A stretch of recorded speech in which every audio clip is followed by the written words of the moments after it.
Big boss season 6 live അപ്ഡേഷനിലേക്ക് എല്ലാവർക്കും സ്വാഗതം. Garden ഏരിയയിലിരുന്ന് ക്യാമറയെ നോക്കി ജാസ്മിൻ പറയുകയാണ്. ജാസ്മിൻ ഒറ്റയ്ക്കേ ഉള്ളൂ ഗാർഡൻ ഏരിയയിൽ ഇരുന്ന് ക്യാമറയെ നോക്കി വീട്ടുകാരോടാണ് പറയുന്നത്, ഞാൻ ഇവിടെ ഉള്ളവരുടെ അടുത്ത് ചെല്ലുമ്പോൾ അവർ എന്നോട് സഹകരിക്കുന്നില്ല. എൻ്റെ കൂടെ സഹകരിക്കുന്ന ഒരാളാണ് ഗബ്രി.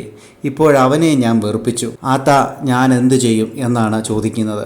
വെളിയിലെ കാര്യമറിഞ്ഞ് എന്നെ ബുദ്ധിമുട്ടിക്കരുതേ എന്ന് ക്യാമറയെ നോക്കിക്കൊണ്ടാണ് ജാസ്മിൻ ഈ കാര്യം പറയുന്നത്. എന്തുവായാലും ജാസ്മിന് കാര്യങ്ങളൊക്കെ വ്യക്തമായി അച്ഛൻ പറഞ്ഞു കൊടുത്തു. അച്ഛനോ ബിഗ് ബോസോ ഇവർ രണ്ടുപേരിൽ പറഞ്ഞു കൊടുത്തു എന്നുള്ള കാര്യത്തിൽ ഒരു സംശയമില്ല. അച്ഛൻ ചിലപ്പോൾ ഫോൺ വിളിച്ച് പറഞ്ഞതായിരിക്കാം. നമ്മളെ ഇതുവരെ കാണിച്ചിട്ടില്ല. അച്ഛനോട് സംസാരിക്കുന്നതോ അല്ലെ അച്ഛൻ ഹലോ അച്ഛ എന്ന് പറയുന്നത് പോലും നമ്മളെ കേൾപ്പിച്ചിട്ടില്ല. അതുകൊണ്ട് തന്നെ നമുക്കറിയില്ല. ജാസ്മിൻ കുറച്ച് വെയിറ്റ് ചെയ്യൂ എന്ന് ബിഗ് ബോസ് പറയുന്നതാണ് നമ്മൾ കേട്ടത്. പിന്നെ എന്ത് സംഭവിച്ചു, എന്താണ് പറഞ്ഞു കൊടുത്തത് എന്ന് നമുക്കറിയില്ല. എന്തുമായാലും വെളിയിലത്തെ കാര്യങ്ങൾ കൃത്യമായിട്ടും ജാസ്മിൻ അറിഞ്ഞിട്ടുണ്ട്.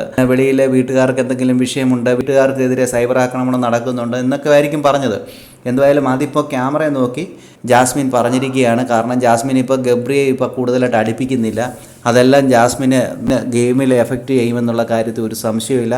ഇപ്പോഴെന്തുമായാലും പൂർണ്ണ നെഗറ്റീവാണ് എന്നുള്ള കാര്യത്തിൽ ഒരു സംശയവുമില്ല. ഇനി വരും നിമിഷങ്ങളിൽ നമുക്ക് കൂടുതൽ വാർത്തകൾ അറിയാൻ സാധിക്കും. കൂടുതൽ വാർത്തകൾക്കും വിശേഷങ്ങൾക്കുമായി ഈ ചാനൽ സബ്സ്ക്രൈബ് ചെയ്യാൻ മറക്കല്ലേ ഗൈസ്.